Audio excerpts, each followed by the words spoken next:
1971 மக்கள் திலகம் எம்ஜிஆர் நடித்த நீரும் நெருப்பும் என்ற திரைப்படம் சிவகங்கை அமுதா திரையரங்கில் வெற்றிகரமாக ஓடிக்கொண்டிருந்த சமயம்.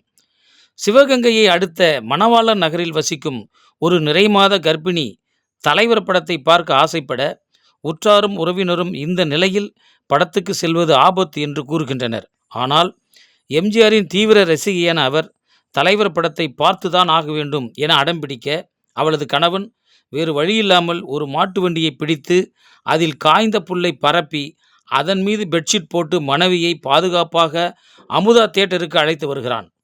இரவு காட்சி படம் ஓடிக்கொண்டிருக்கிறது. படத்தை ரசித்து பார்த்து கொண்டிருக்கிறாள்.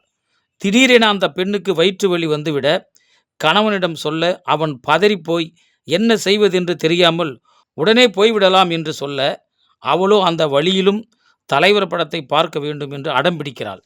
ஆனால் வலி அதிகமாகிவிட அவள் கத்த ஆரம்பித்து விடுகிறாள். விபரம் அறிந்த பக்கத்தில் படம் பார்த்து கொண்டிருந்த பெண்கள் சூழ்நிலையை அறிந்து ஆண்களிடம் வேட்டி முதலான துணிகளை கொண்டு மறைப்பு ஏற்படுத்துகின்றனர். படம் பாதியிலேயே நிறுத்தப்படுகிறது. பிறகு அந்த பெண்ணுக்கு அங்கேயே சுகப்பிரசவமாகிறது. கணவனும் மற்றவர்களும் நிம்மதி பெருமூச்சு விடுகின்றனர். பிறகு படம் போடப்படுகிறது. அந்த சூழ்நிலையிலும் அந்த பெண் மீதி படத்தை பார்த்துவிட்டு தன் குழந்தையுடன் ஊருக்கு செல்கிறாள். இந்த விஷயம் எப்படியோ புரட்சி தலைவர் காதுக்கு போகிறது. அவர் ஆச்சரியப்படுகிறார். தனக்கு இப்படியெல்லாம் ரசிகைகள் இருக்கிறார்களே என்று பூரித்து போகிறார். ஆனாலும் அதுபோன்ற சூழலில் அந்த பெண் படம் பார்க்க வந்தது அவருக்கு மன வருத்தத்தை அளித்தது. உடனே புரட்சி தலைவர் அந்த பெண்ணுக்கு 5000 ரூபாய் அன்பளிப்பாக அனுப்பி வைக்கிறார்.